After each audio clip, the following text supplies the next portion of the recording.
Hello, everyone. Tonight, we are chasing ghosts in the dust through bone fragments, tribal memories, and the breathless heat of a desert that has forgotten how to forget.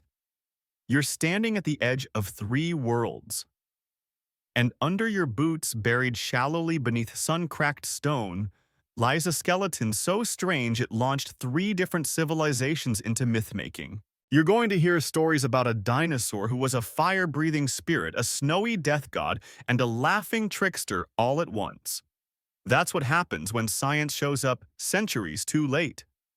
And you lucky you get to walk the line between fossil record and bedtime story. So before you get comfortable, take a moment to like the video and subscribe, but only if you really like what I do here. Let me know in the comments where you're watching from and what time it is where you are. Now, turn off the lights, maybe turn on the fan for some soothing noise, and let's get started tonight. It begins with sand. Sand and a wrong turn. You're not supposed to be here, not really. The sign back there was in 4 languages, and all of them said something along the lines of, absolutely no entry unless you're a gecko. But your water's low, your phone's off, and the road ended in a lie.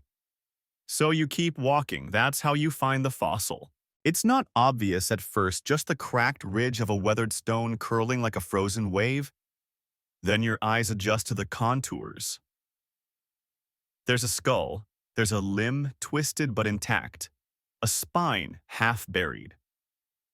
Something about it feels off, not in the creepy sense, though you might be feeling that too, but in the way it doesn't match anything you've ever seen in museums. It's massive, but too light-looking. Long-legged, but not quite built for running. The head's got odd ridges near the jawline, almost decorative like crests. It feels like a jigsaw puzzle that 3 people tried to finish at the same time, all using the wrong box. You crouch. You whisper the first joke of the night.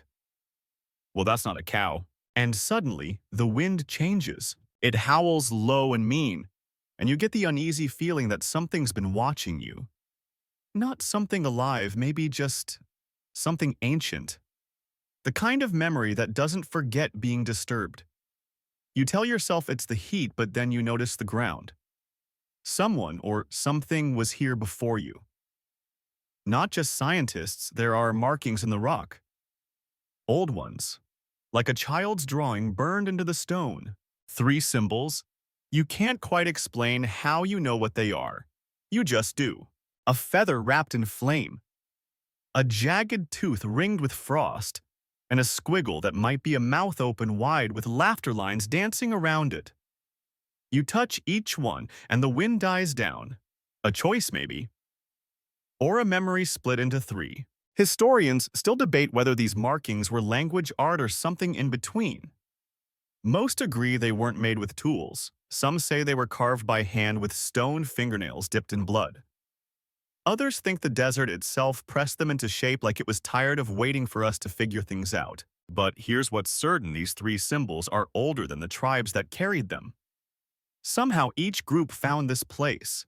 Each one saw the same skeleton. And each one invented a completely different story. The Ember people believed it was a bird of flame who carried the sun across the sky. The Glacier clan feared it as the icy shadow that hunted the auroras. And the River tribe, they said it was just a big, dumb lizard with a laugh like thunder, and it never once told the truth. No one agrees, no one can agree, but all 3 stories survived. And somehow the fossil in front of you is the only thing they have in common. Funny side note, one archaeologist in the 1970s swore he saw the bones rearrange themselves during a sandstorm. He later admitted he hadn't slept in 4 days and was living mostly on raisins. Still, no one could explain how the tail moved 12 feet overnight. Ghosts, maybe. Or gravity being weird again. Anyway, the desert swallow sound. You stay there longer than you mean to, imagining the bones fleshed out, racing over dunes, casting long shadows in the sunset. But the stories won't form yet. That comes later. For now, you're just standing at the origin point where science and folklore shake hands and pretend they're not at odds. You take a few photos. The screen on your phone flickers once, then dies again. Classic. A bird cries overhead. Not one you recognize. You could swear it sounds like laughter. You take one last look at the fossil. It doesn't look threatening. It doesn't even look complete. And yet somehow this thing shaped legends. Wars were nearly fought over it. Children played games about it. And somewhere out there, songs are still sung in its name. You start walking back the way you came. The wind rises again, nudging you to remember what you saw. A feather, a tooth, a smile, pick one. That's the journey you're on now. You head north along a sun-seared ridge, and the petrified valley opens up like a storybook, dropped in the dirt, cracked, brittle, but still legible if you squint at it long enough. You don't know the names of the tribes yet, but this is where all three of them first laid eyes on the same thing, a skeleton half-eaten by stone resting like a king without a kingdom. The valley doesn't shout for attention. It doesn't need to. Time has already carved its voice into the rock.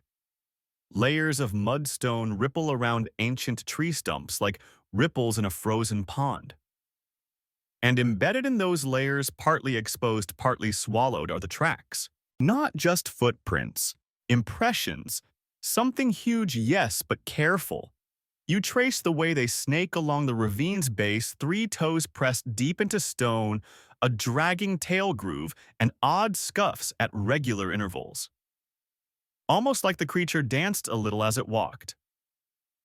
Paleontologists once said it was slipping on wet ground. Tribal elders said it was joyful. Still, it's the skeleton at the edge that tells the louder story. It lies curved, not collapsed.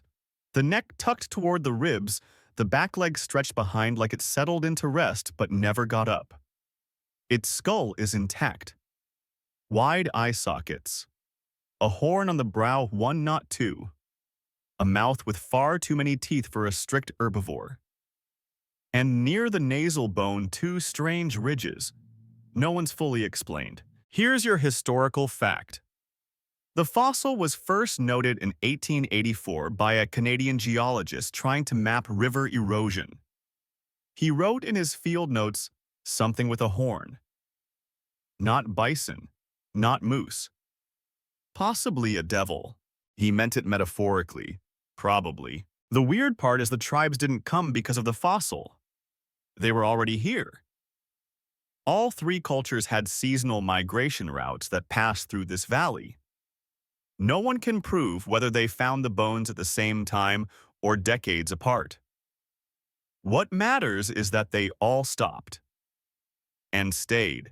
You crouch at the base of a steep cliff wall, shadowed even in midday.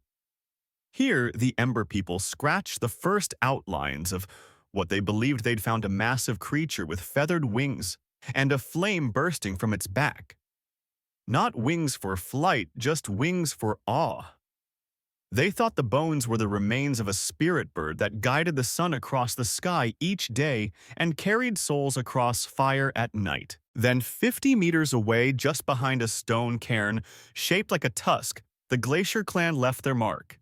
It's simpler, just thick lines, heavy gouges in the rock. A rough triangle for the head, a coil for the body, and the snowflakes around the edges. To them, the same fossil was something darker. A beast that rose with the northern winds and froze its prey with one breath. Not demonic exactly, just powerful in a terrifyingly neutral way, like gravity or tax season. Finally, near the edge of a dry stream bed, there's a painted boulder.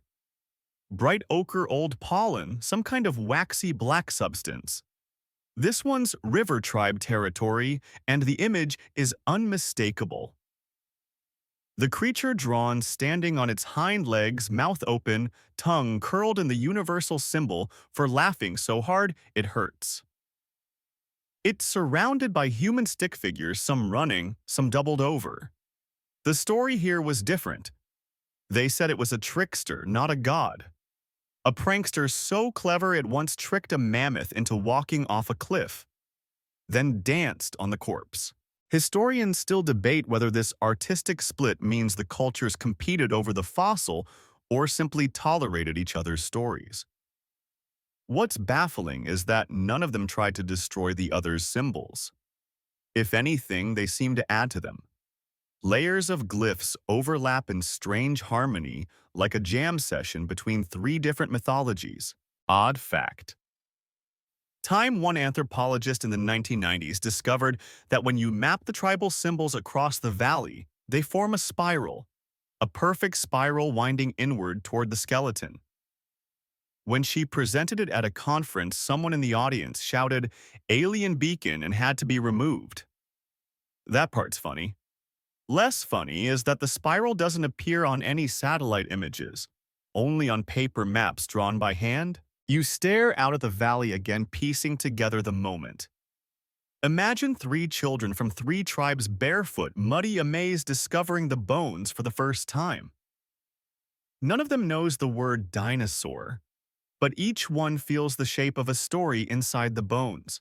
They race back to their families. They exaggerate. One says it had wings. Another says it breathed ice. A third swears it smiled at them. Their parents listen, then correct, then pass the stories on, ritualized, formalized, embellished. And over a few generations, those stories ossify harder than the bones ever could. You get it now. The fossil isn't the center of one story. It's the boundary line of three. And you're standing at the fault line where legend cracked into different shapes. You find yourself whispering which one is true. The wind answers by throwing a small dust devil past your feet, which is rude but also thematic. Back on the ridge, your shadow stretches long beside the fossil. It looks like it's watching you, and you can't shake the feeling that the stories aren't done. Not yet. You move closer to the side of the valley, scorched black by long dead lava. The stones here shimmer with an orange sheen when the light hits just right, as though they still remember being molten. This is ember territory now, tribal fires long cold, but the stories still burning in the rocks passed down like kindling. The feathered giant begins to take shape. You sit beneath a leaning column of basalt and imagine what they saw, a towering creature that didn't just survive the flames but commanded them. Its spine flared with a mane of feathers, or something the ember people thought had to be feathers because what else flutters and burns at the same time? The bones at the fossil site suggest filament-like structures, the early stirrings of what birds would later inherit. To science, this is proto-feathering. To the ember people, it was divine fire. The beast was no bird, but don't tell them that. In their myths, the creature called Zalka rose from the lava fields after the great sky broke open, and the stars began to scream, which side note might actually refer to a meteor storm. Or maybe a volcanic lightning display. Either way, very metal. Zalka's role wasn't just destructive. It guided the sun's chariot, dragging it across the sky each day with flaming wings. When people died, their spirits had to walk across its back to reach the next life, but only if they were brave.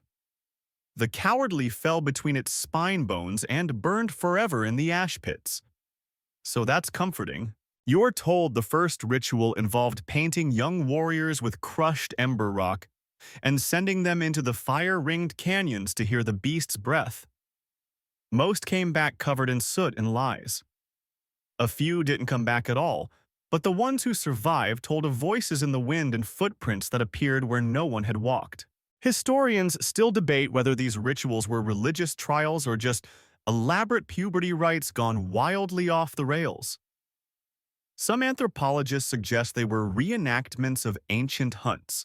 Others argue that Zalka was never hunted, just worshipped, feared, and mythologized into eternity. The strangest part: the Ember people never described Zalka as flying.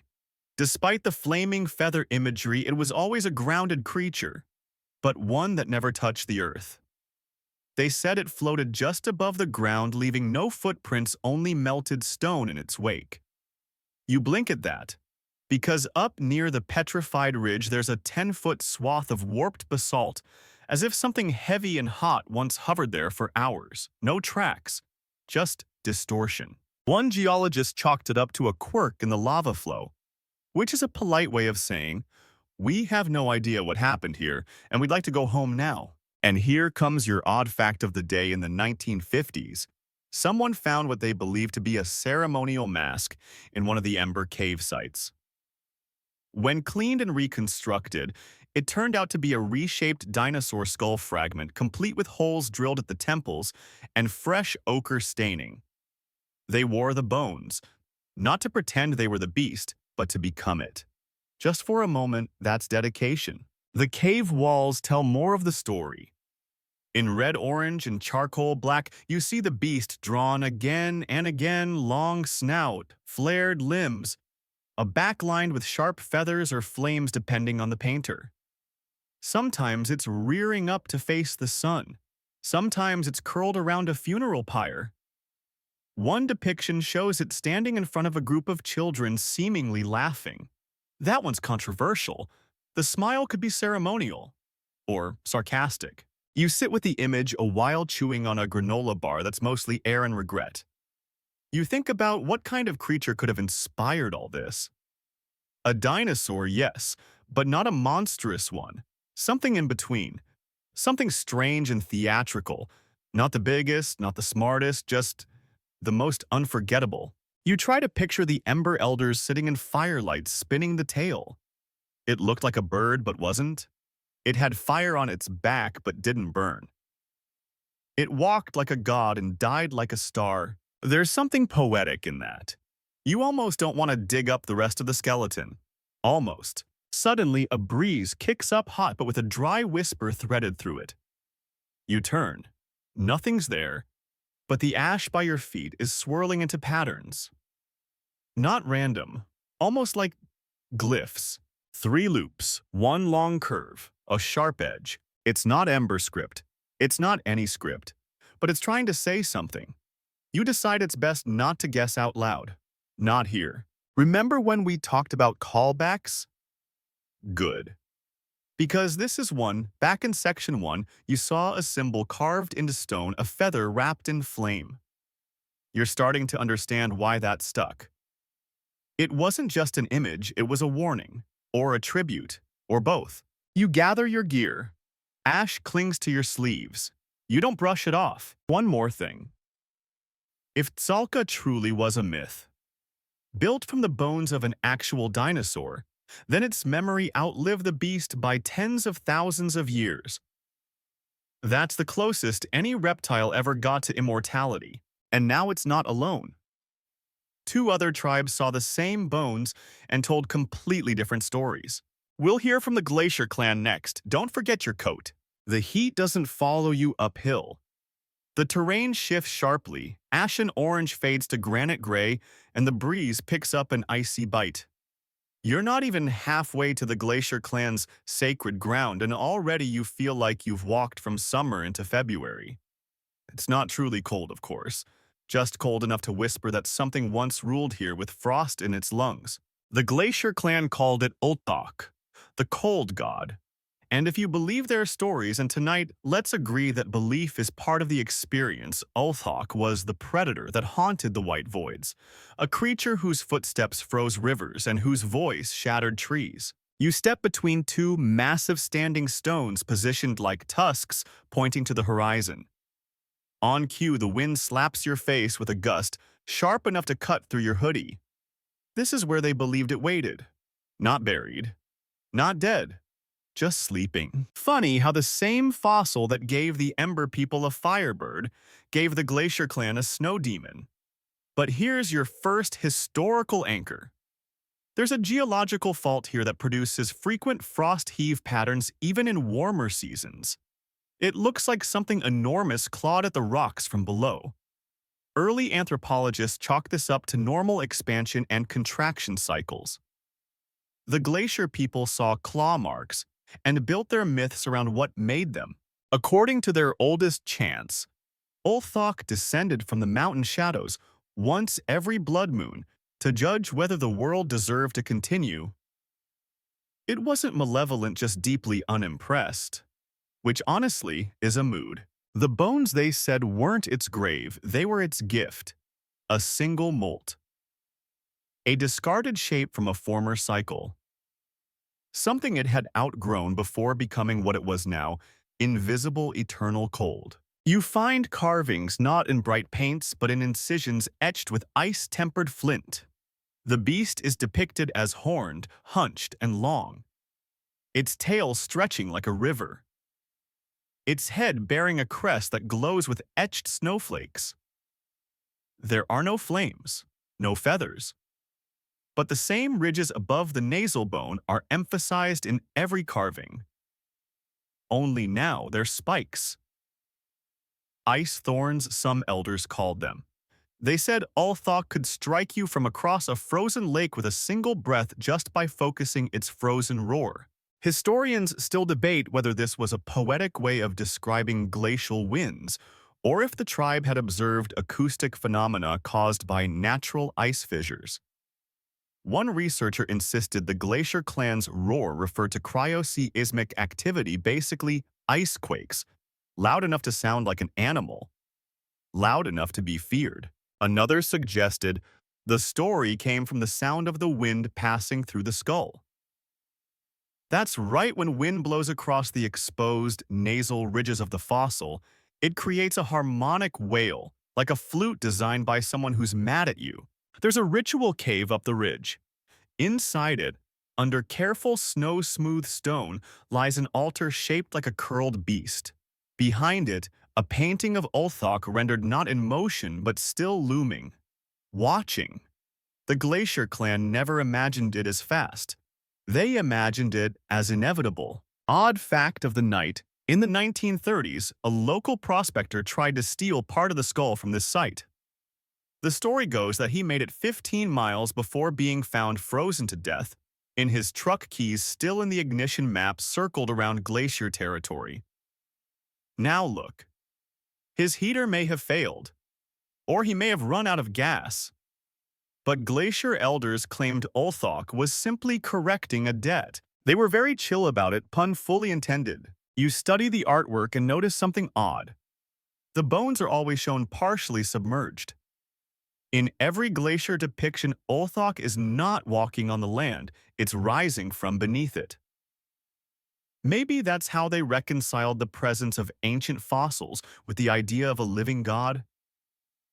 Or maybe they just understood the power of dramatic entrances.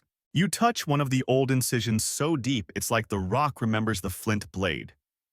You imagine the person who carved it kneeling in snow, muttering prayers to keep the cold god asleep, or satisfied. There's a tale of a hunter named Vesic who was foolish enough to imitate Ulthok's cry during a whiteout. He went missing for 3 days. When he came back, he was silent, permanently.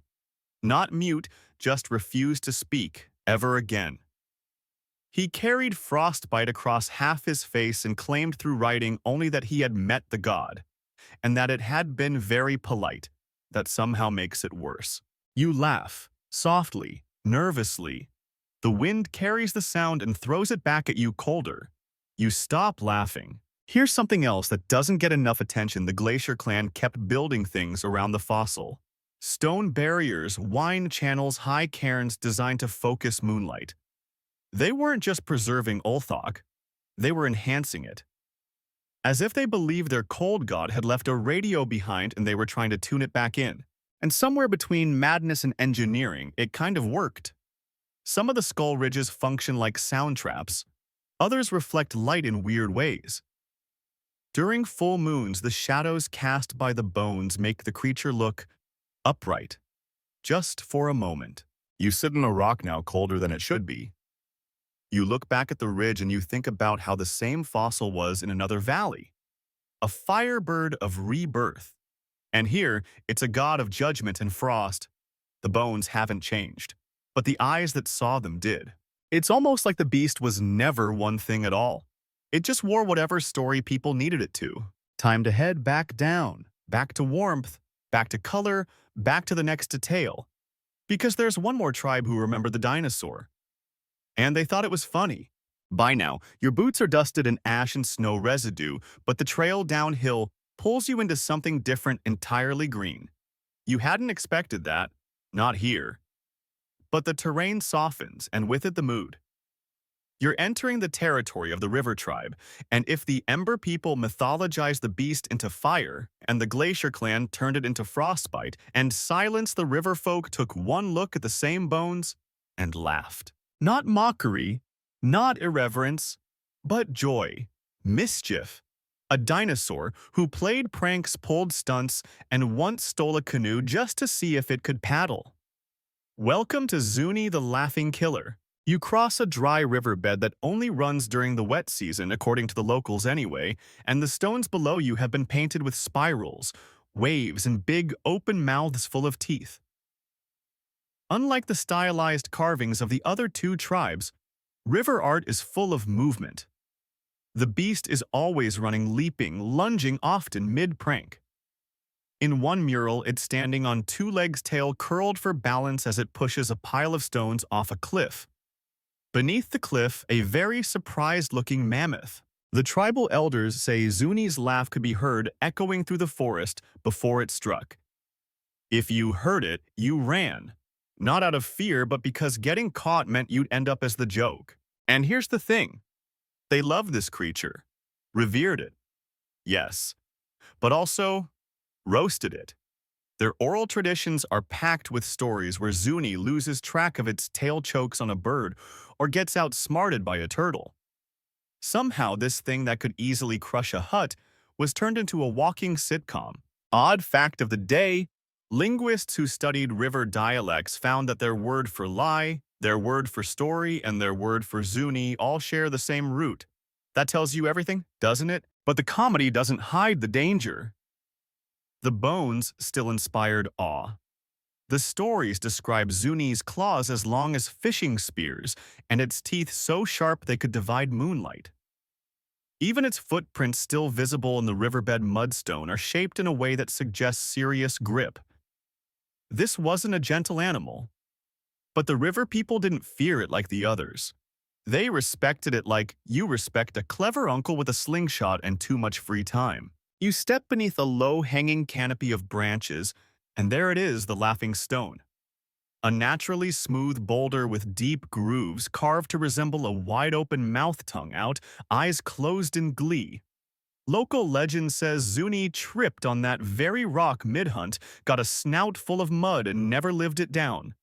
The shaman of the tribe supposedly sculpted the face overnight, and it's been smiling ever since. Historians still debate whether the river tribe's entire take on Zuni was one big cultural satire aimed at the more dramatic Ember and Glacier myths.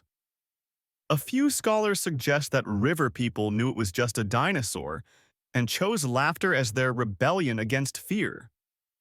Others argue that humor was their form of sacred expression. Same reverence, different tone. What no one debates is that the river folk passed the story on through games. You find remnants of one in the soil. Small carved figurines, tiny lizards with exaggerated teeth and goofy postures. They played a game called Run from the Roar. It was part tag, part hide-and-seek, part theater.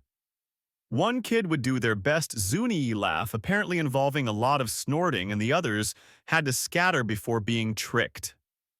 Whoever got caught had to come up with a joke so good that the dinosaur died laughing. And yes, sometimes this game ended with one child throwing themselves into a mud puddle for comedic effect. And you thought your childhood was weird. You pick up one of the little lizard toys and blow the dust off. Its remarkably detailed, sharp claws, ridiculous grin. Whoever carved it had both reverence and a sense of humor. This brings us to an actual archaeological curiosity in 2003. A dig unearthed over 60 of these figurines arranged in a circle around a fire pit. Not burned, not smashed, just placed like an audience around a campfire. The working theory is that the river folk performed plays for the dinosaur. Not because they thought it was alive, but because they thought it was watching. And here's your weird science twist. The skull structure of the actual fossil does include a set of sinuses and cavities that, when modeled with airflow simulations, might have produced something oddly tonal. Almost laugh-like. Scientists have called it a resonating chamber. River elders call it proof. One shaman famously said, Only a cruel god punishes. Zuni teaches by making you fall down in front of your crush. There's something unexpectedly profound in that. All three tribes built cultures around the same bones, but only one of them made room for joy. Maybe they were onto something. Maybe the creature did laugh. Or maybe they just refused to let fear write their history. You walk a little farther downstream. The sun's getting low. The insects are starting to buzz like distant applause. You find another mural, this one showing Zuni walking away tail high, leaving behind a village where everyone is laughing. No caption, no threat, just the image. And as you turn to go, you hear something in the breeze again. Not wind this time, more like a hiccup or a low chuckle. Probably just a bird, probably. One fossil, three tribes, three legends. The bones stay silent. The stories never do. You climb back toward the place where the three stories collide the fossil site itself. Now that you've heard the flames, the frost, and the laughter, the bones seem heavier. Not just in mass, but in meaning. You sit cross-legged in the dirt, staring at that half-curled skeleton, and realize what's been bothering you. Each tribe saw the same bones, but they didn't just tell different stories. They saw something different in the very structure. Same skull, three names, and none of them quite wrong. You lean forward and look at the skull, the ridges, the shape, the weight of its jawline. From one angle, it's elegant avian, ember territory. From another, it's heavy-browed brooding, definitely glacier-coated. Shift your view again and something about the grin, its stuck-in jaw, slightly open back teeth exposed, feels just a little goofy. It's not imagination, it's perception. What they saw was filtered through what they needed. And so now you picture it, three elders, each from a different tribe, sitting in this very spot arguing over the same bone fragment. The ember speaker draws lines of fire in the dust. You can see from the angle of the spine, this is a creature that carried flames. Look here, those aren't vertebrae, they're sparks. The glacier representative snorts. Only fools chase smoke. This is a snow stalker. The bone density suggests a cold-adapted predator. Those ridges ice flow controls. It whistled through blizzards. The river elder chuckles and waves both off. It tripped over its own tail. You smile at the idea, but according to some accounts, such a meeting may have actually happened. Around 600 years ago, at the height of intertribal migration, a convergence at the fossil site was recorded in oral traditions from all three peoples. Each record tells it differently, but all agree on one thing. The elders sat in council, debated the truth of the bones, and never reached agreement. Historians still debate whether this council was myth or memory. Some argue that it's a symbolic tale invented later to explain the diversity of legends. Others point to trade routes that clearly overlapped and say, of course they met. They probably argued about everything. Your odd fact today: the only word shared across all three tribal languages for this creature is one that translates to the one that remains. Not the beast, not the god, just the remnant, what's left behind. You reach out and run your hand along the fossil's ribs. There's a curve that shouldn't be there, almost decorative, like a flourish left behind by evolution or erosion or intention. A modern paleontologist might say that this is a display feature, some kind of crest for mating or intimidation, and they'd probably be right. But you can't help hearing three stories in your mind at once: a crown of fire, a rack of ice thorns, a mohawk from a drunken prankster. What do you do with that? You pull out your notebook and start sketching. You draw three overlapping versions of the creature, one with feathers like flame, one with a shadow of frost curling off its limbs, and one with a lopsided grin and wide knowing eyes. And you realize you're not creating something new. You're just mapping what was already here. This place, this fossil, this legend, it didn't become sacred because of what it was. It became sacred because people couldn't stop telling stories about it. And so they layered meaning onto bone until the myth outgrew the fossil entirely. There's even evidence that over time the bones were arranged. subtly shifted, not by weather, not by erosion, but by hands. Small things, a vertebra tilted a few degrees, a tailbone rotated to curl inward, enough to slightly change the posture of the skeleton, make it look more alert, more alive, not all at once, over generations. Some archaeologists dismiss this as tampering. Others see it as reverence. You wonder if it was both. You sit back and squint at the fossil again, and now you see it. It's smirking. Okay, not really, but kind of. You think about how science is supposed to flatten mystery, how measurement and classification are designed to remove ambiguity. But this creature, whatever it was, defied that. It never got a single story. It became the battleground of stories, the place where belief squared off against bone. And in the end, no one won. Maybe that's the best outcome. As the sun tilts downward, you feel the heat pull away and the wind return. You catch the scent of rivergrass, volcanic ash, and snowmelt all at once. This valley carries the memory of all three tribes echoing, overlapping, refusing to cancel each other out. So you say it aloud. Feather, ice, laughter, not a spell, not a prayer. Just a way to honor what still lingers in the dirt. The skull doesn't reply, but for just a second the wind whistles through the nasal ridge. And you swear, just maybe it laughs. You descend into shadow. The rocks here form a natural corridor, tall, close, and hushed like you've stepped inside a cracked rib cage big enough to shelter a village. The air is still. Dust motes drift like lazy spirits. And on the walls, just where the sunlight fades, you find them, the paintings. They aren't scattered or chaotic. They're arranged, left to right storybook style, like someone meant them to be read by travelers. You're standing in front of the oldest surviving collection of cross-tribal art in the entire region. Three civilizations attempt to freeze a legend in pigment and stone. The images are breathtaking. You start at the far left, where the Ember people left their mark in orange ochre and volcanic red. Their version of the creature is radiant, outlined in fire bursts with a long curving neck, and flames dripping from its spine like a mane. It walks through a forest burning behind it, yet the trees ahead of it still stand tall. The message is clear. Destruction behind illumination ahead. The fire burns, but it clears a path. A few feet down, the color palette shifts abruptly. Slate gray, ivory white, and pale blue, the Glacier clan's frozen legacy. Their beast is stockier, the ridges along its back painted as jagged icicles. It stands beside a glacier cliff, exhaling fog across a valley. But the people in the painting aren't running. They're kneeling. One even raises a hand, not in worship but in quiet greeting. This god isn't chasing anyone. It's watching, judging, waiting for you to explain yourself. And then bam.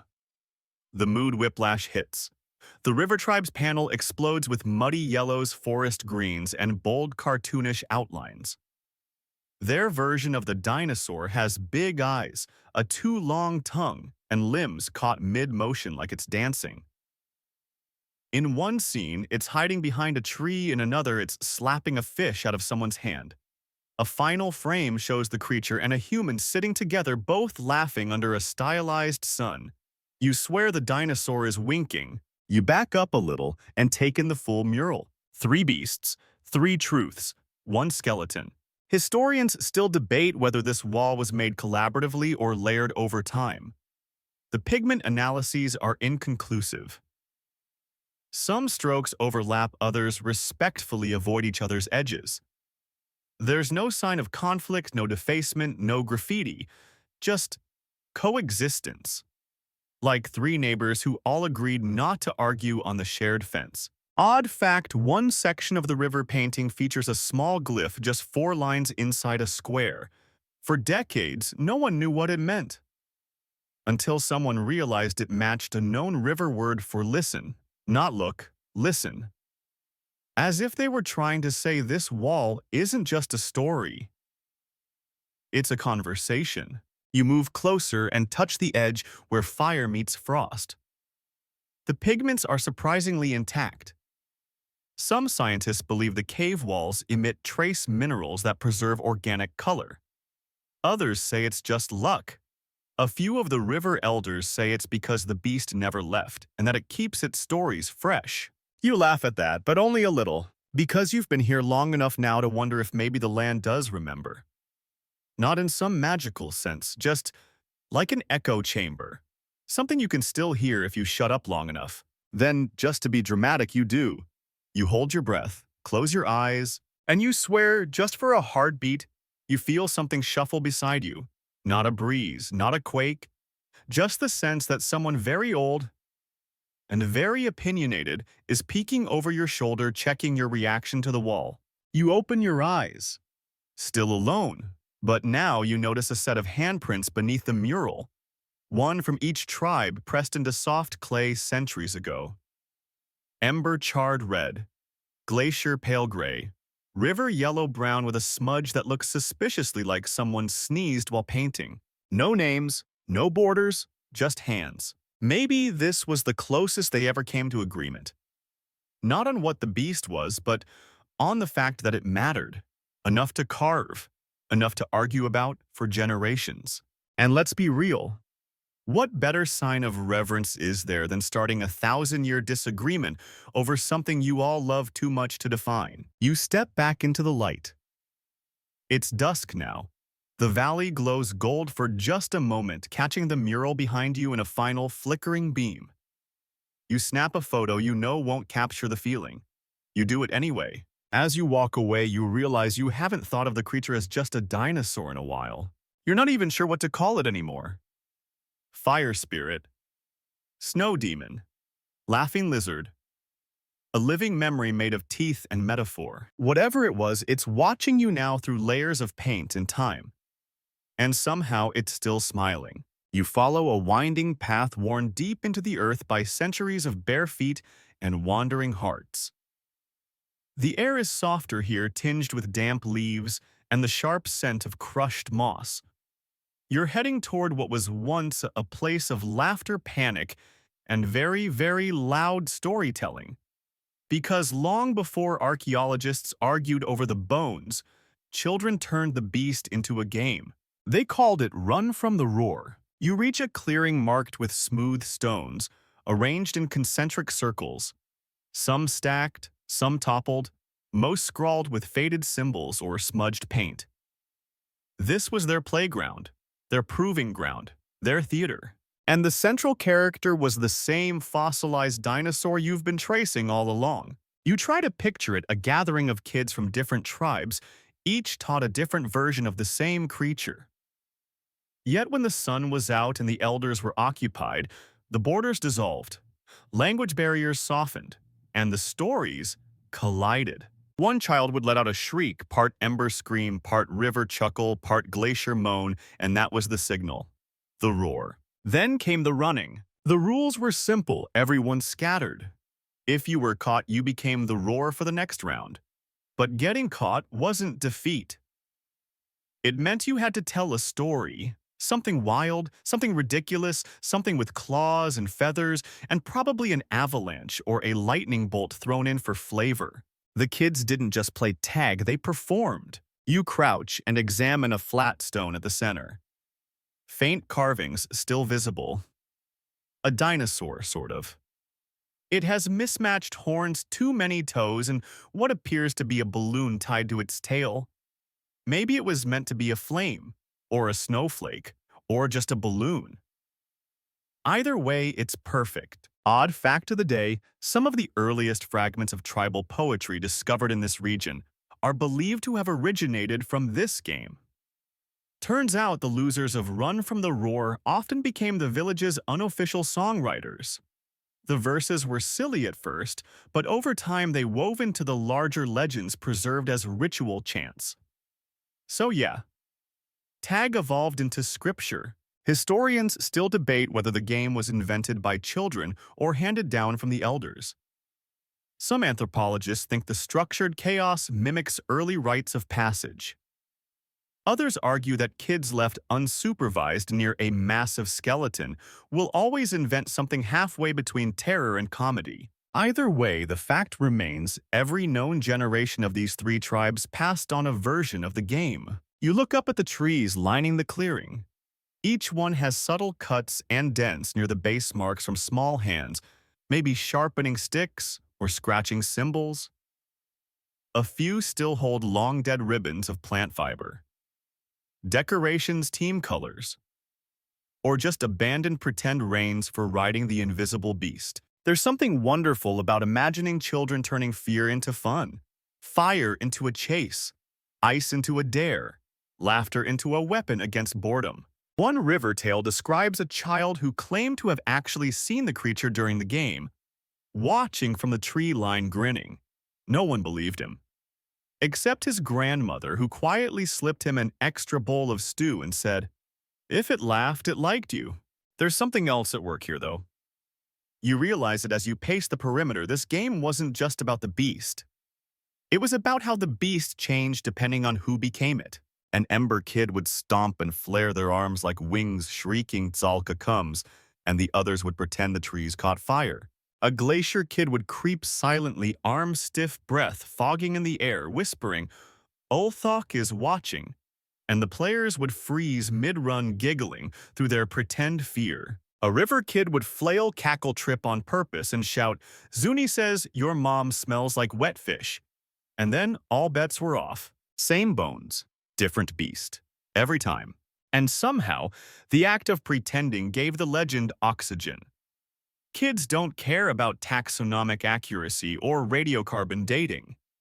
They care that the monster has a great backstory and looks hilarious when it chases you with sticks for arms.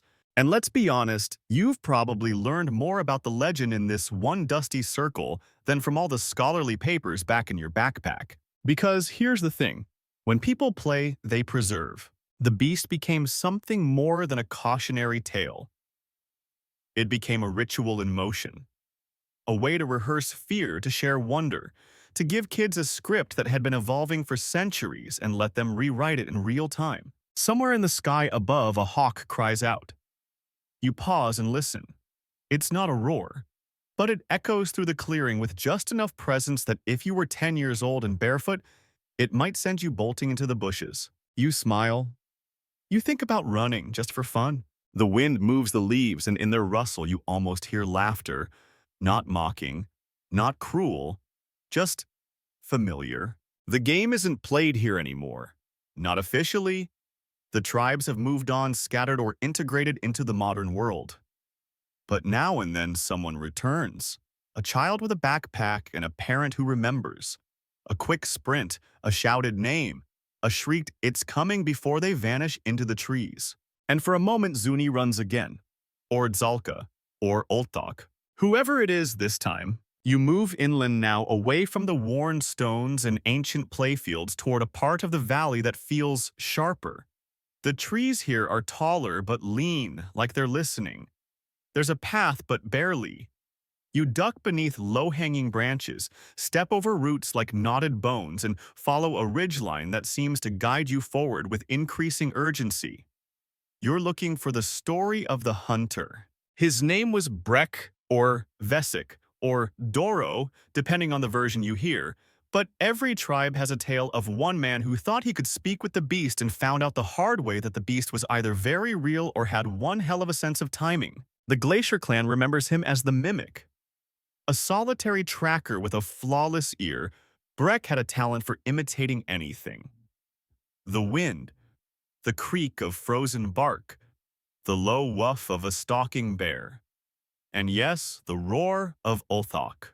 They say it happened during a full eclipse when the snow turned pink and the wind stopped breathing. Breck stood alone at the edge of a frozen gorge, cupped his hands and let loose a perfect imitation of Ulthok's legendary cry. Then he vanished. Not immediately. The story says he stood still afterward, waiting, listening. A shadow passed over him, too large to be a bird, too quick to be snow. Then he turned and walked away, and no one saw him again for 3 days. Historians still debate whether Breck was a real person. River oral tradition includes a hunter named Doro who disappeared for a similar stretch of time, only to return barefoot with his eyes shut tight and a feather clutched in each hand. Ember sources mention a man named Vesic who entered a volcanic cave after claiming to hear laughter from within. He came back without his spear, said only, "It knows we're listening," and never spoke again. Odd fact of the night: there is a stretch of land just south of the fossil site where electronic devices consistently glitch, not dramatically, just enough to scramble compass readings and mess with voice recordings. Scientists blame magnetic minerals. Shamans say it's where the beast still walks in memory, if not in body. You step carefully now. The ridge narrows. A head embedded into a sheer rock face is what you came to see the callstone. It doesn't look like much. Just a smooth disk of slate set into the cliff, with small circular carvings radiating outward like ripples from a drop of water. But when the wind hits it just right, the rock hums. Not melodically, not musically, just deliberately. Glacier legend says the stone was placed there to contain Ulthok's voice, a fossilized echo replaying itself through the rock. And that's where Breck came. That's where he tried to answer back. You press your hand to the callstone. It's warm. It shouldn't be. Then the wind stirs, slips through the ridges above, and suddenly there it is, the roar. Low at first, a rumble, then a resonant bellow that builds like distant thunder in a bottle. Not mechanical, not natural, just wrong enough to make your skin tighten. It fades as quickly as it came. You step back. Whether the sound came from wind or something older, you're not eager to provoke a reply. The stories of the hunter differ in tone. Glacier versions are grim. Breck was warned. He disrespected the god. His silence afterward was punishment. Ember tales are more forgiving. Vesic became something greater. The fire took his voice and left him visions. He could hear things others couldn't. River folk, they think the whole thing was a joke played on him by the beast. He spoke it, laughed, he ran. End of story. But they all agree on the aftermath. When the hunter returned, he was changed. Not injured, not broken, just not quite human anymore. One story claims he never blinked again. Another says he knew the weather 3 days in advance. A third insists he dug a trench in the shape of the fossil and slept in it until he died. You climb above the callstone onto a small overhang. From here, the valley spreads wide. You see where the glacier paths fade into the ember ridges, where the river trails dance between them. And all of it curves toward the fossil still cradled in earth, like an old truth that doesn't need defending. You sit.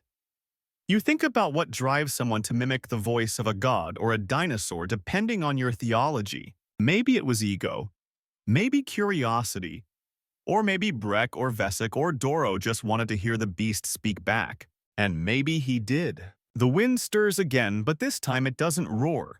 It chuckles. You're sure of it now. You laugh softly. Okay, you say to no one. I get it. Your story, your rules. Because that's the truth of legends. The more you chase them, the more they turn and chase you back. You head south towards cracked basalt and heat-blasted stone. This is the Ember Path, now marked by soot-dark cairns and wind-carved ridges that glow ember orange in the right light. The path spirals upward toward the caldera rim of a long-dead volcano where young warriors once proved themselves not with strength but with story. And at the heart of that ritual was the beast. They called it the Trial of Fire. It wasn't a hunt. It wasn't even a contest. It was a walk, a very specific one, under very specific rules. You had to enter the ash spiral alone during the hottest week of the year and return with a vision. Not a trophy, not a bone, a vision. And what was that vision supposed to be? That's where things get weird. The trial was always meant to test your relationship with the fire beast Zalka. You had to walk in its footsteps. Not literally, those were eroded long ago, but metaphorically. It wasn't about becoming strong. It was about being seen by the spirit. If it found you worthy, it gave you a sign. You pass through an arch made of blackened vertebrae, probably not real but carved to resemble the beast's spine. Each one is etched with spiral patterns, some fresh, some faded to barely their scratches. You wonder how many generations left their marks here. The trail beyond slopes downward into a bowl of scorched stone and wind-polished glass. The ash spiral. No plant grows here. No water dares linger. And at its center is a single spike of obsidian, so smooth it reflects the sky. The stories say this is where Tzalka landed when it fell from the heavens, or where it leapt from the earth to drag the sun into the sky. You circle the spike. Tiny offerings lie at its base. Charred feathers, polished bones, a cracked sunstone. Ember youth still return here sometimes even if they don't believe like their ancestors did. You can tell by the sneaker tread prints in the dust. Historians still debate what the original purpose of the trial really was. Some say it was symbolic of transformation from child to adult. Others argue it was an ancient memory of a volcanic disaster encoded into ritual. The Ember Elders, of course, say it was never metaphor. They say the beast watched from the rim, that it chose its seers, and that those who lied about their visions were struck with dreams of fire for the rest of their lives. You sit on the hot ground and imagine being a teenager again, hungry for approval, terrified of silence, trying to impress a spirit beast made of feathers and ash. What would you say if you had to report your vision? Some claim to see the beast's footprints catch fire, then vanish. Others said it appeared as a pillar of smoke shaped like a bird. One particularly famous seer said she didn't see anything at all, just heard the beast breathing and felt it laugh. That last one stuck. Her name was Elahi, and her story was so powerful that it became part of the ritual for decades afterward. Ember children were told, "It's okay if you don't see. Just listen." The fire speaks in silence, which sounds like poetry, or evasion, or truth. Odd fact of the day. The obsidian spike in the center of the spiral has been tested repeatedly. It doesn't match the surrounding geology. It's from a different flow over 60 kilometers away. No one knows how it got here. Theories range from glacial transport to a really committed ritual. The tribes, of course, say the beast brought it, that it crashed here like a comet. You lean your head against the spike. It's warm, but not sun-warm, deep warm. The kind that feels old. You whisper, "If you're still here, thanks for not eating me." The wind responds by gently rearranging the ash at your feet into a spiral. Just coincidence, probably. You look up at the rim. Once the Ember Elders stood up, they're watching the trial. They never interfered, just observed. If the child came back shaken or beaming or wide-eyed and silent, they nodded and said, "You walked well." That's all it took. No one judged the vision. The only crime was inventing one you didn't believe. You think about how that ritual preserved the beast not in bones but in honesty, or maybe vulnerability. The trial wasn't about pretending to see Tzalka. It was about admitting what you did see, even if it was just fear or doubt, or the color of the sky when you thought you'd be swallowed by it, in a way that might be the most sacred part of the whole legend. Not the roar, not the fire, but the fact that people came here to confess their smallness and left bigger for it. You rise slowly, brush the ash from your hands. Take one last look at the spiral. You don't expect a vision, but as you turn away, the obsidian reflects your outline for just a moment, distorted taller, with something winged curling off your back. Just light. Just a trick of the angle. Still, you smile. You walked well, you murmur to yourself, and the wind doesn't disagree. The clouds gather as you descend, not ominously, just with that sense of slow, thoughtful hush that comes before rain. The earth here is different. Softer. Damp, even when it hasn't rained. You're now standing in River Tribe territory again, and this part is sacred for another reason entirely. Because this is where the bones learn to sing. Well, sort of. The old stories say that when the rain came, the skeleton whispered.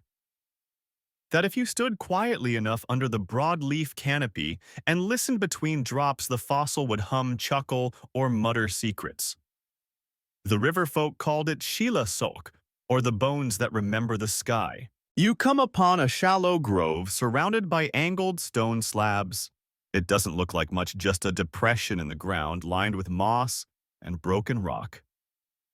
But you recognize the shape of rib cage. The spine's missing. The skull is somewhere else.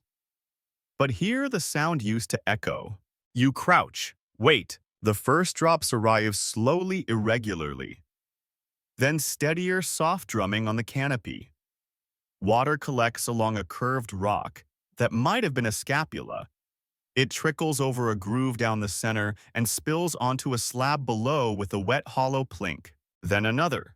Then another. You realize the setup isn't natural, not entirely. The river tribe tuned the bones, not in a musical sense exactly, but in the way you might arrange shells on a beach to catch wind just right. The flow of water turns the ancient remains into a kind of percussive chorus, quiet, strange, but unmistakably intentional. And here's your historical fact. Early 20th century ethnographers recorded several examples of rain listening ceremonies performed here. During the first rains of the season, families would sit in silence in this grove, sometimes for hours, not praying, not chanting, just listening. Afterward, they'd tell the shamans what they heard. Most common phrases included, "I'm still here, laugh again," and "too slow, too slow." Odd fact of the day, one linguist claimed that river elders would speed up their storytelling cadence if the rain fell faster, almost as if they believed the fossil grove was trying to get a word in, and they needed to keep pace. You lie back now, letting the light rain tap against your jacket. You listen to the rhythm. And it's true, there's something there. A pattern, like a half-forgotten lullaby being played on bones instead of strings. It's not music, it's message. But no one agrees on what that message was. Some said it was the beast's memory leaking out when the sky reminded it of life. Others believed it was Tsalka Ulthok or Zuni trying to communicate from the spirit world. A few joked that it was just a very elaborate prank, and the beast was laughing every time a new scholar tried to decode the rain. You look up at the trees where vines loop like scribbled lines between branches. One of them has an old charm tied to it, a carved tooth polished smooth hanging by a strip of dried reed. River children used to tie tokens like these to trees after visiting the grove. If the charm spun in the wind, they believed the dinosaur liked their visit. Yours doesn't spin, but it wobbles. That seems fair. According to one legend, a shaman once claimed to have translated a full sentence from the Fossil's Rain song, "Tell them I liked the game." Nobody knew what game, but elders decided it was likely Run from the Roar, and so a new custom was born. Every child had to return here after their first time playing and listen to the bones to see if they won. You picture a small, muddy child sitting cross-legged here, fidgeting in the rain, waiting for ancient bones to approve of their dramatic fall into a puddle. It's weird, it's beautiful, it makes perfect sense. Historians still debate whether this ritual was meant to entertain, educate, or simply fill time on rainy days.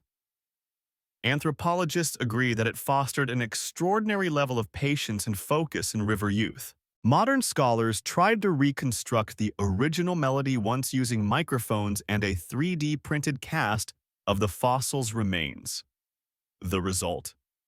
An eerily rhythmic sequence of drops that sounded like, well, rain, with just enough offbeat pattern to suggest something else beneath it. One musicologist swore it matched the cadence of an old tribal story about the beast tricking the moon into hiding.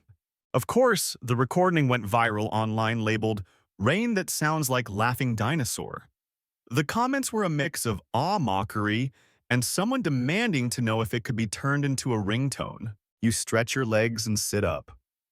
The rain eases. The grove goes quiet again. There's a temptation to speak, to say thank you maybe, but you don't. Not yet. You let the silence reclaim the bones. You realize now how all three tribes created traditions that weren't about control but connection. The Ember people walked the spiral to be seen. The Glacier clan listened for judgment. And the River folk, they listened for jokes in the water. Same beast, same bones, three ways of listening. And maybe you think it doesn't matter what the fossil was. Not exactly. Because the people around it decided the truth wasn't just in bone, but in sound. So you rise. The last drop hits a slab with a low plink. The rain says nothing else. Or maybe it just said goodbye. You wake the next morning to clear skies and a strange tension in the air, like something's about to happen or already did, and just hasn't introduced itself yet. The valley feels different, tighter. The trails buzz with memory, and your feet seem to move on their own toward a place the stories have hinted at but never quite described. This is where it happened. The meeting, the confrontation, the moment three truths tried to squeeze into one. The clash beneath the eclipse. You crest a hill, and there, it is an open flat of cracked basalt and fractured shale, surrounded by three ceremonial stone rings. Each ring matches a different style. Ember stones, angular, burnt black as coal. Glacier markers, heavy, squat, dusted with quartz. River stones, twisted and playful with vines still curling through the gaps. None of them match. None of them want to. At the center stands a platform of smoothed rock. No carvings, no banners. Just a silence that feels rehearsed. You walk its edge and the wind presses against your ears like it's trying to whisper something. You already know the story, of course. Everyone tells it differently. The Ember version says they called the meeting to correct the others. Zalka was divine fire, and letting the beast be laughed at was disrespectful. The Glacier clan believed it was to establish limits. Oltok was no spirit of joy, and the stories had grown too undignified. The River folks say they just showed up with food and a few jokes, and everything went sideways after someone made fun of a ceremonial cloak. What's clear is this: all three tribes met here. It was the day of an eclipse. Midday turned to dusk, and while no one drew weapons, ceremony became combat. Instead of blades, they brought performances. Each tribe reenacted its origin myth of the beast. The Ember dancers moved in spirals covered in ash-dyed feathers, their steps matching the sun's path. They chanted in rising tones, building tension, mimicking firestorms. Their final act, a dancer lying curled in imitation of the fossil flames, licking the edges of the ring. The Glacier clan responded with solemn stillness. Three cloaked figures circled one another, never touching, echoing low moans like cracking ice. At the climax, one figure fell forward with a silent exhale, arms outstretched, a shadow god laid to rest. Then came the River people. Their performance pure chaos. A dancer burst from behind a rock, made a fake roar that turned into a sneeze, and proceeded to stage an elaborate slapstick routine involving a fake tail and two runaway goats. The audience laughed, except for the Ember and Glacier groups, who sat stony-faced, unimpressed. That's when the tension peaked. Historians still debate whether the incident that followed was planned or spontaneous. What we know is this: someone, likely a young river performer, mocked the Glacier chant by imitating Olthok's rumble with a wet raspberry noise. An Ember elder reportedly stood and declared the gathering sacrilege. Voices rose. Ritual objects were kicked. One of the goats, alarmed, broke free and knocked over a Glacier fire urn. Odd fact of the day: to this day, you can see scorch marks and soot stains on the western edge of the ring. One archaeologist thought they were from later lightning strikes. Another found remnants of charred goat hair. No one was hurt, but the meeting ended abruptly. Each tribe packed their offerings, collected their children, and left in three directions without looking back. But they didn't erase the place. That's the part that matters. You stand in the middle of the flat now, arms out. There's no monument, no apology, just the three rings still holding space for a disagreement no one could settle. And somehow, that's sacred too. Because the truth wasn't buried here, it was shared. They didn't agree on what the creature was, but they agreed that it was worth arguing over. That it mattered enough to defend in story and ceremony, even in chaos. And so this became the one spot in the valley where all three realities touched. Even now, local families return here once a year during the eclipse. No performances anymore, just a circle, quiet. Three speakers tell their versions of the beast, each taking turns while the others listen. Sometimes they laugh, sometimes they don't, but they listen. You lower your arms. The sun begins to slide behind a cloud. The wind circles the rings. You swear, just for a breath, the shadows around the platform lengthen into shapes you've seen before. One with feathers, one hunched in frost, one mid-prank holding a stone and grinning. They fade. It was nothing. Or everything. You step out of the circle and move on. The story's not over yet. The ground is harder now, more disturbed. You hear the low hum of a drone somewhere above you, see orange survey tape fluttering between two stakes, and feel that odd creeping disappointment that always follows science when it finally shows up with clipboards and rules. Welcome to the present. This is the part where modern paleontology ruins everything. The dig site is efficient, neat, almost surgical. You arrive at the perimeter fence and flash your permit because, yes, you have one. This is a working fossil zone now, and your presence has to be justified. You're not the first to walk here with reverence, but you are the first to carry a moisture meter, a GPS tablet, and a little paper cup labeled Snack Station. Inside the site, paleontologists hover like vultures over a fossil that no longer belongs to myth. You recognize it immediately. The long snout, the nasal ridges, the crescent-shaped pelvis. The right femur's still half embedded in stone. It's the same creature, the one that launched 1,000 stories, and now it's been classified. They call it Eotyrannus matruviensis, a medium-sized coelurosaur.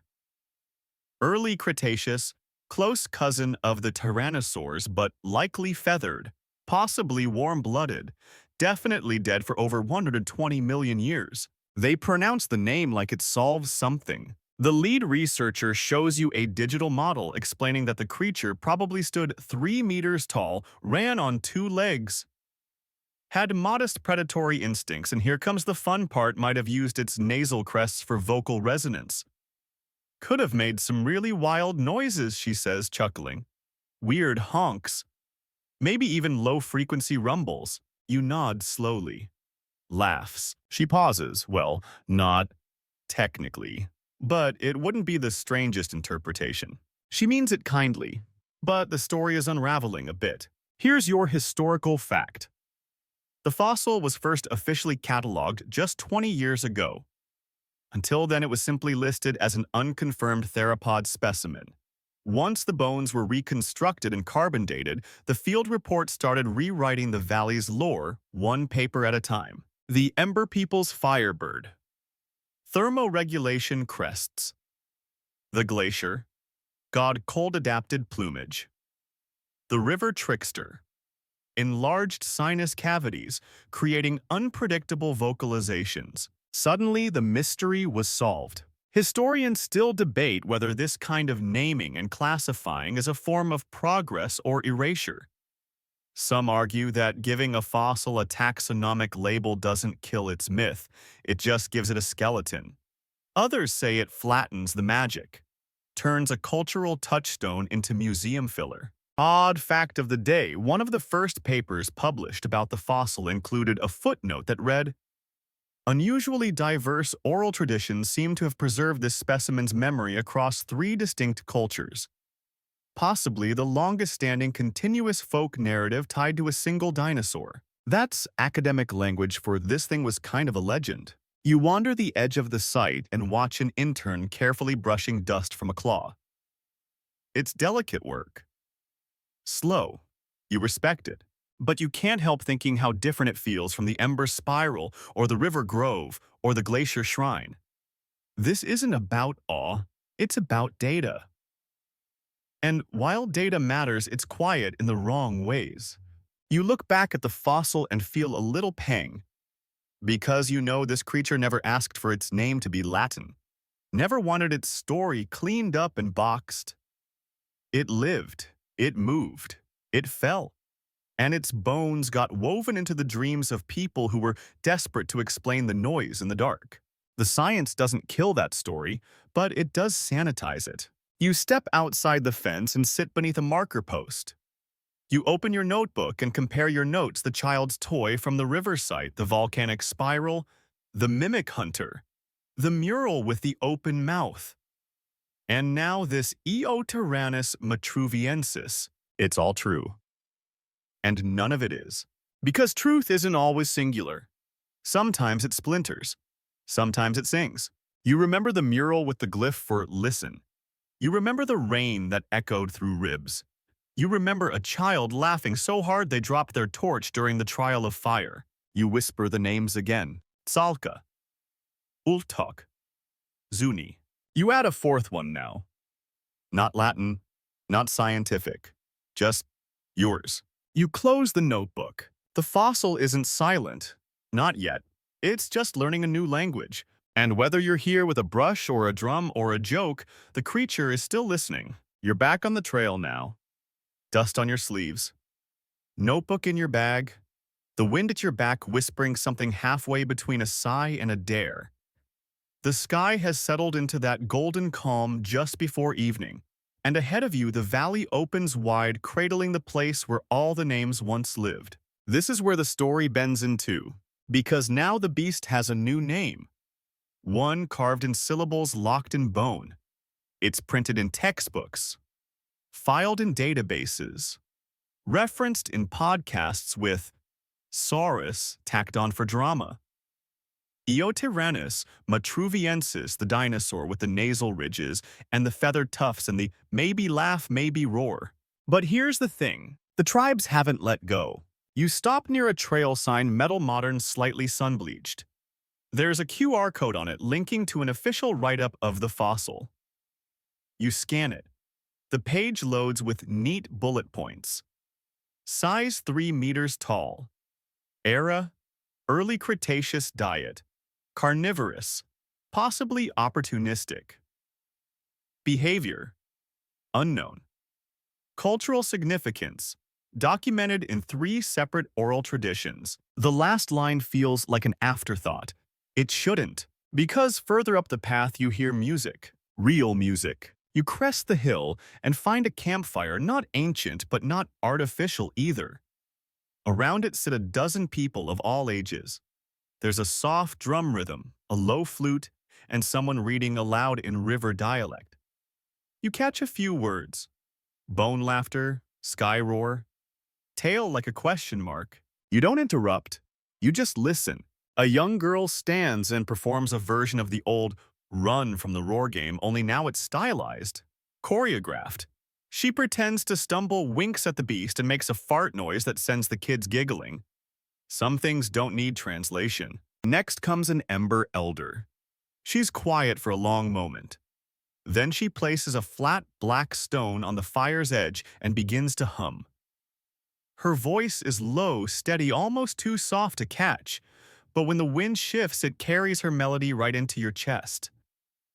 The words aren't clear, but the feeling is. She's not reciting a legend. She's speaking to a friend. And then, from the shadows, a glacier man steps forward. He doesn't speak.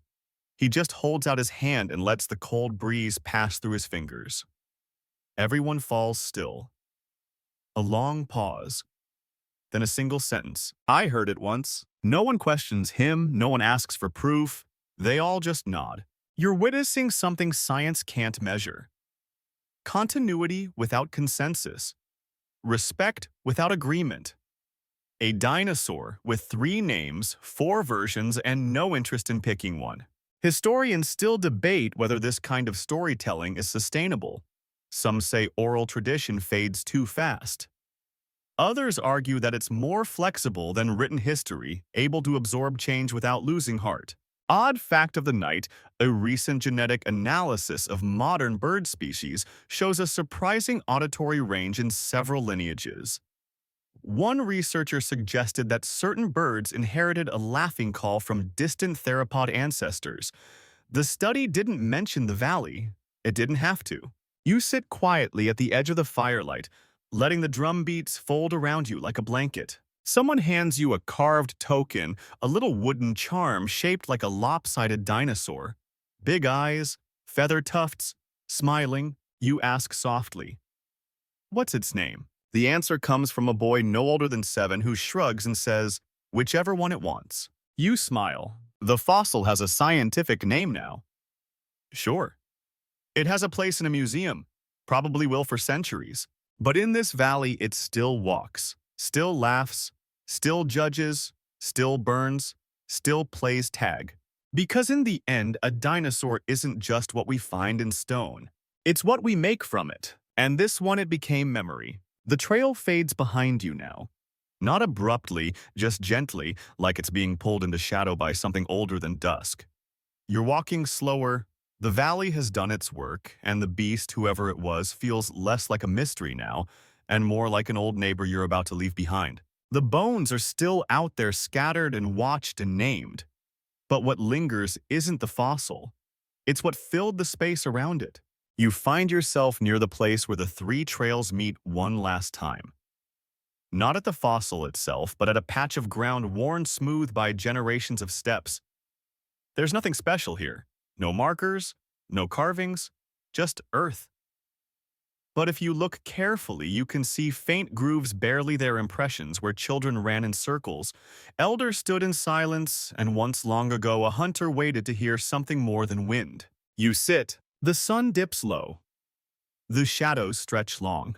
You breathe in. You remember. The Ember people saw flames and courage, built their rights from ash and fire, and dared their children to walk into heat to find something bigger than fear.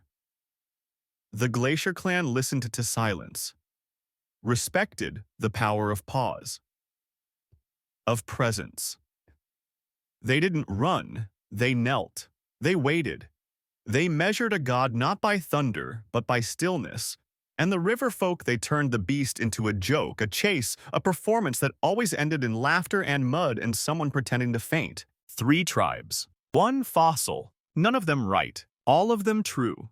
Historians still debate whether this valley was sacred because of the creature, or if the creature became sacred because of the valley. Odd fact, the fossil's rib cage, when scanned in 3D and overlaid with wind data, creates a frequency map almost identical to human laughter if that laughter were filtered through time and stone.